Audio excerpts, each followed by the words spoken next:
When I hit that lamppost and I started screaming, I thought I was going to die because I saw the smoke coming up from my car.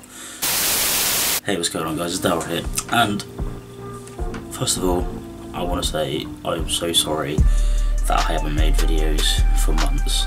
I've had so much shit going on. That's for a different video, okay? But today, before we start the video, you can obviously tell by the title what this video is about. But before we start, make sure you leave a like, make sure you subscribe. I haven't made a video in months and I'm still sticking at nearly 450. I know it's not a lot, but to me that is an achievement, so thank you so much for staying subscribed. Right, so this video, as you can tell by the title, I had a really bad car crash the other week. The only people that know are my close family and friends. Like, I don't really tell many people, but I want to put it out there that I have, and it's a really scary experience, and I want to share my experience about the car crash and things that I wish I did differently to prevent this, because I'm in now a lot of debt. I want to put my point across about the whole incident because it is a scary thing, and I want to let people know what happened to me, because it is a scary thing, a car crash. I done a night shift at work. I do 12 hours over a night, so I'm tired anyway, but I don't fall asleep. I have about 2 energy drinks when I'm at work anyway, so it keeps me awake. And I was driving home, all fine, a bit icy, and I knew it was icy. I'm coming off the motorway to go onto a different road, and it's a really sharp bend. I was on the outside lane, going over, the lights were green, so I didn't slow down, I was at the speed limit.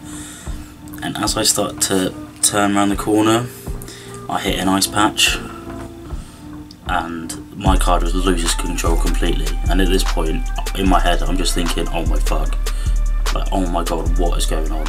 Like, I'm there trying to steer it, nothing, I'm just still going straight. And then I slam my brakes on, which is the worst thing possible to do when you start skidding. And I hit a curb doing 40 miles an hour, probably more because I started skidding because there's no traction. And I started skidding, hit the curb, went flying in the air, and I hit a lamppost, like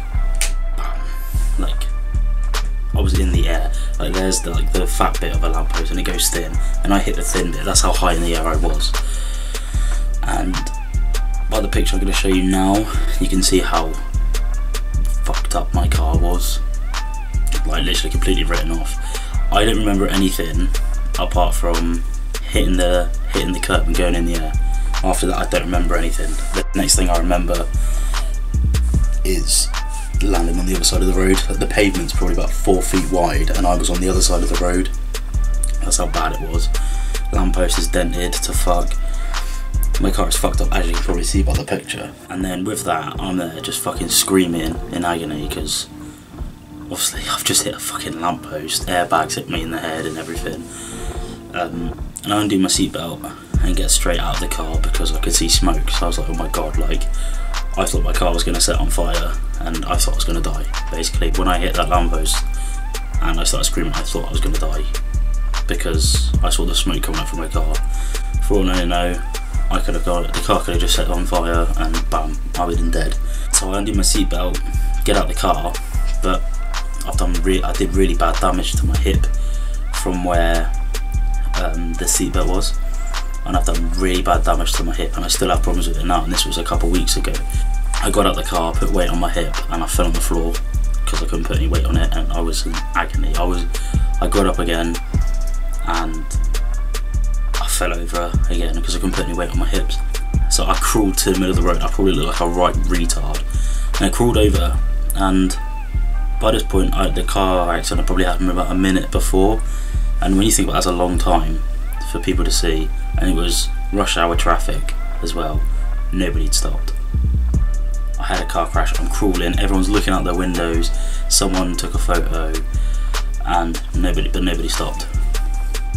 It wasn't until I was lying in the middle of the road, I reckon for 2 or 3 minutes, until one person stopped and came over to me to make sure I was okay, and then another person stopped and came over to me and again asked if I was okay, and then another guy came over and blocked off the road so cars wouldn't obviously like hit me or my well, they didn't really give a shit about the car, it was more so me that they didn't hit. And someone went and got my phone out of the car, so I gave it my girlfriend. Someone called the police and an ambulance. The police got there within probably about a minute or two, really good response time. And at first the policewoman, she was very rude, very rude to me. And I'm like, love, there was fucking ice on the road, I couldn't do shit, I could not do anything. She didn't believe me at first until she went over the road and nearly fell over herself on the fucking ice. And I just thought to myself, you fucking bellend. I fucking said to her, there was ice on the road, and she was like, no, there's not. There was not ice on the road. There was not ice outside my house. Yeah, fucking there was no ice outside your house, but there was in this fucking road. She went over and nearly slipped over. And then she came back and her story completely changed. And she was all nicey nice, but the ambulance never came, which I don't understand. And I was having really bad chest pains as well when I sat in the police car, when I was waiting for my parent, when I was waiting for my dad and my girlfriend to turn up. I was getting really bad chest pains. I thought I broke my ribs, I thought I broke my hip because I couldn't walk. I had to be pretty much carried to the police car just getting it. And then I went to A&E, got seen straight away. They were really good in the hospital, really good. They did so many tests on me. They did x-rays, they did a CT scan, they did my blood pressure, they took a P test twice, they checked my heart properly, they made sure they put, what's it called, they put dye in my blood to see if I had any internal bleeding. They were really good. They did so many checks on me, and I cannot be appreciative enough of the NHS for that. They were amazing. And no, I wasn't speeding. Before anyone says, I was doing the speed limit. But the only time I reckon I did speed was when I hit the ice patch, because you have no traction and your brakes don't work. You just slide. So that's when I think I gained speed, when I was going around the corner. I was not speeding at all. I told the woman that, and I've had a letter from the police saying they're not going to pursue it. Then I'm not getting points on my licence for speeding or anything. I'm not going to a speed awareness course because they believe me that I wasn't speeding, and a couple of people vouched for me and said I wasn't speeding. I don't know how people vouched for me to say I wasn't speeding when nobody stopped for me, but it saved me getting points on my licence, I suppose, didn't it? So yeah, then I got sent home. Luckily I didn't break any ribs and I didn't break my hip, but I'm still now struggling with my hip. I've still got a massive lump on my chest from where obviously the seatbelt was. I had a black bruise on my chest from the seatbelt, which you will see from this photo now. Yeah, I did have a tit. That's how swollen I am fat, but that's how swollen my chest was from that. I had a breast, even though I am fat. But luckily I didn't die, and that's all I cared about. I didn't give a shit about the car. I didn't die, and that's all I'm thankful for. And I'm thankful for the NHS, and I'm thankful for the police to get there on time as well. For me, having a car crash, and my advice I can give to people in driving, and even if you're going at 1 mile per hour over the speed limit, you're speeding, and that can affect you having a crash. There's a speed limit for a reason. I don't speed because I can't afford to, because of my job. I have to drive around for my job. Even if you think it's safe to do the speed limit and it's not, like you're not on a main road and it's a bendy road, you're doing the speed limit, slow down. If it starts to rain, slow down. If it's cold outside and it's icy, slow down. I wish I had slowed down and done this under the speed limit. I wasn't speeding, as I said, but I wish I was doing less than the speed limit, because I wouldn't have totaled my car. And I had a £4 loan out for that, £4,000 loan, and I'd only paid off £300. I haven't had that car very long, and now I've got a brand new car, and that was £9 and I've got a £9 finance out.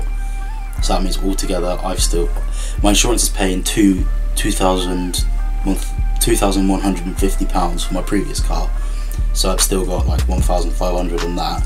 So I've got about £10,500 to pay off, all because I had a car crash. It's not worth it.